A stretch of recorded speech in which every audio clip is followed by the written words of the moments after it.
right, so we're seeing the Ninja Village leader, Empty Void, fight against Flashy Flash and Sonic in this chapter. And not only that, we're also getting insight into what his abilities are. And if you're a fan of Naruto, you're gonna love this chapter because this guy can use genjutsus. But the genjutsus that he's using here seem to be something that we haven't really seen before. And I'll get more into what I think he's doing, but coming off of the previous chapter, we saw that Sonic and Flashy Flash had defeated the Heavenly Ninja Party, and then suddenly Empty Void showed up, as it was foretold that he would, and like sucked all of their blood and entrails out. But coming into this chapter, we're seeing that he actually didn't do that. It was a genjutsu. And Flash is like, don't be shocked. If he really wanted to, he could have done it to us too, right? And I guess he could have, but I just assumed it was like because these guys were at like death door, or they were weakened, or they just had been taken over by his influence or something. I didn't think it was just like a domain expansion where you just get instantly hit by this thing if he's within your vicinity. But Flash and Sonic start going at Empty Void, slashing away at him instantly. And we see that he is pretty darn fast. I mean, he's able to evade even Flash's strikes at first, which is crazy. And Empty Void is like, little bluffs won't work on you, will they? I've been watching your fighting style, and it's exactly as I expected. It's a bit different to the conforming style of the Heavenly Ninja Party, who adhered to the village. You pass, and then he opens his mouth, like super wide, and inside of it is like the Cosmic Void, which is 1-to-1 the same that Cosmic Fear Garo looked like, which is obviously showing the influence and transformation and power that God gave to Empty Void. And then he pulls a friggin' cube out of his mouth. Sonic and Flash are very familiar with this cube because they saw it in the Ninja Village as children, along with Empty Void and kind of like the recovery chamber. And then more recently, Flash saw it underneath the Monster Association with Saitama and Monako, which led to him knowing about God and blasts and all that stuff. And this is already telling us that Empty Void is trying to convert these two into becoming God's disciples just as he is, because they are the greatest results of the Ninja Village. Like, this is essentially what Empty Void was working towards, making individuals that were worthy enough to accept the influence of the cube, because we saw in the previous chapter that there was tons of people who he tried to get to make a deal with the cube, through God, and they just wound up not being worthy enough, and they were like disintegrated. And when they go to their individual corners for a second, Flashy Flash is like, I sent Blast away. I'm not as naive as him. I'm going to make you spit out everything you know about the thing that's controlling you, obviously referring to God,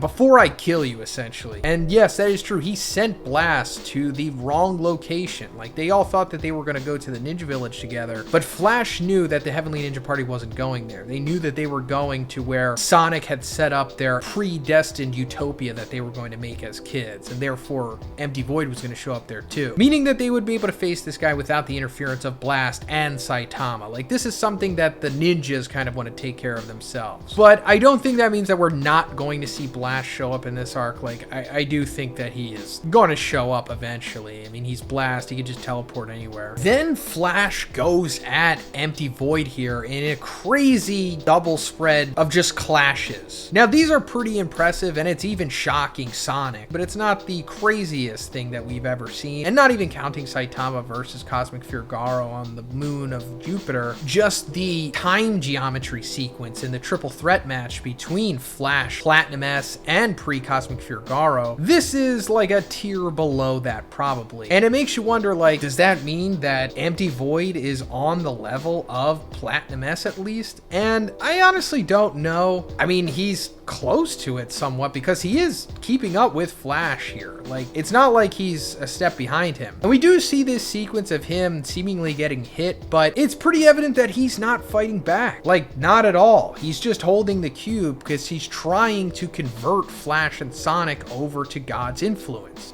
Killing them would kind of be a waste here. So far, he's not disappointing, especially with his genjutsu abilities, which we'll get into now, because Flash closes his eyes and says that he excels at combat in the dark, like as he practiced as a child. And this is in order to avoid the genjutsu abilities that Empty Void has. If you can't see, then I guess you can't be fooled by illusions. And as Flash is like talking to himself, he's like, I'll just rely on my senses. On someone like me, genjutsu tricks are, and before he can even finish his sentence, Empty Void responds to him. He's like, not gonna work, you think? How about we see? And then suddenly 6 death punches surround Flashy Flash. And this shocks him. Like, he can't break this. Like, it makes him feel as though it's real. It's like impossible. Even the senses? It's not just visual manipulation. The source is a psychic wave that finds the target's fear, then personifies it. So that's fascinating. So first of all, this is what Flash experienced firsthand facing Saitama. So I guess this is like one of the biggest fears he's ever experienced in his life, is almost getting vaporized by Saitama. But real quick, guys, my GamerSupps code BIGZ will get you 22% off your entire cart site-wide, and that will last until February 9th. This is an incredible deal because normally my code only gives 10% off. So if you were looking for an excuse to get yourself some of these awesome GamerSupps flavors, like the new Good flavor, which is in collaboration with Smitty. Also, Jujutsu Kaisen Cursed Energy Raspberry Tea flavor is back in stock. They also have these awesome sus bars, which are only 100 calories and only has 1 gram of sugar and 8 grams of protein. My favorite flavor is the chocolate. I cannot get enough of these things. They also have Gamer Tea in both caffeinated and non-caffeinated. I personally really like the caffeine-free sleepy time with theanine. And you can try to get yourself a waifu cup, but there's a good chance they might be sold out, but you can try anyway. But again, guys, that's code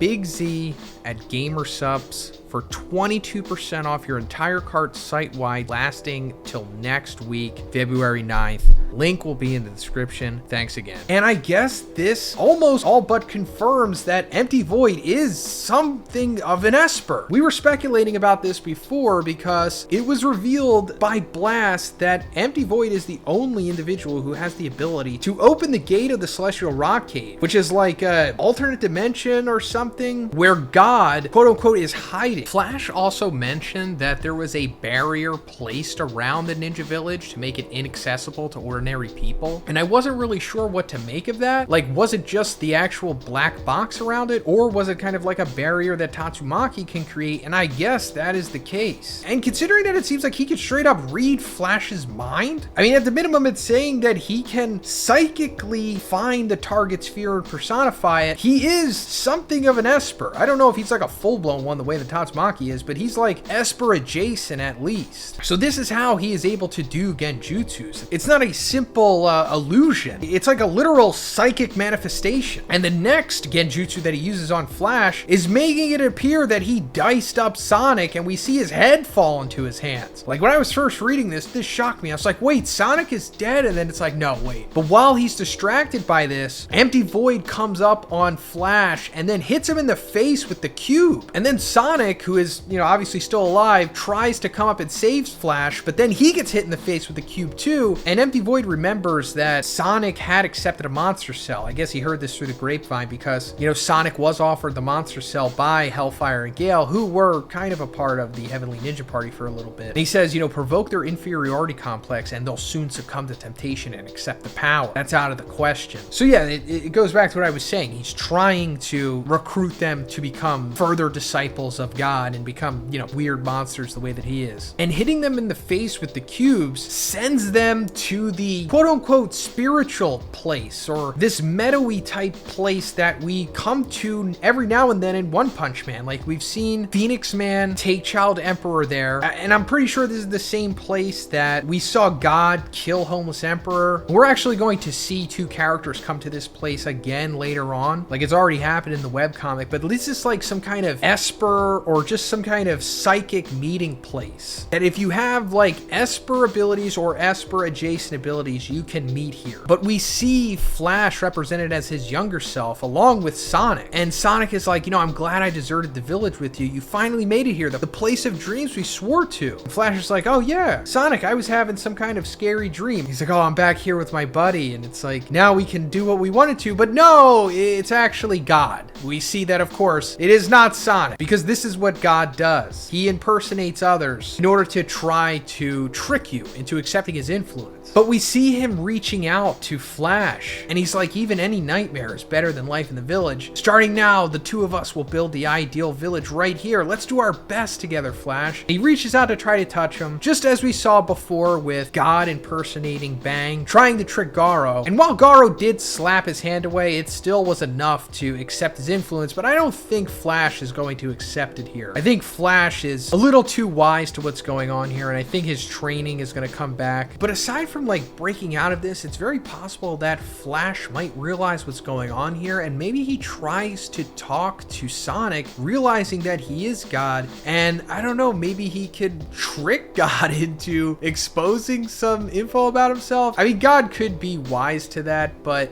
man, I think that would be pretty cool if we try to see Flash use this moment to his advantage. But really looking forward to seeing Empty Void fight for real here. I want to see how strong this guy actually is. And I wouldn't really mind it if Blast showed up eventually too, even though he's a little too overpowered. Actually not, he is too overpowered for this fight right now. But you know, I just want to see some more exposition get dropped between these two. But let me know what you think is going to happen in the next chapter, guys. And if you liked it, please give it a like and please subscribe if you haven't already. Have a great day, and I'll see you in the next one.